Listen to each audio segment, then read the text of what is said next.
আরে কে তুই? আর আমার চেয়ারে বসার তোকে সাহসটা কে দিয়েছে?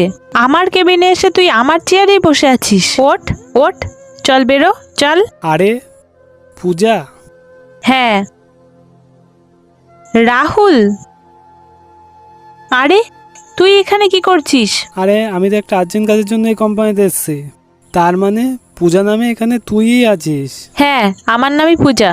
আচ্ছা তোর মধ্যে কি কোনো ম্যানার্স নেই? তুই আমার কেবিনে এসে তাও আবার আমার চেয়ারে বসে আছিস, তাও আবার আমার পারমিশন ছাড়া। আরে অ্যাটলিস্ট তো আমার পারমিশন নিয়ে নিবি।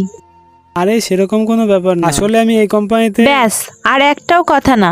আমি জানি তুই এই কোম্পানিতে ধার দেওয়ার কাজ চাইতে এসেছিস, তাই না? আরে কমসে কম কাউকে একটা জিজ্ঞাসা করে নিতে পারছিস যে ইন্টারভিউ কোথায় চলছে। কিন্তু না, নির্লজ্জের মতো তুই আমার কেবিনে এসে আমার চেয়ারে বসে বললি।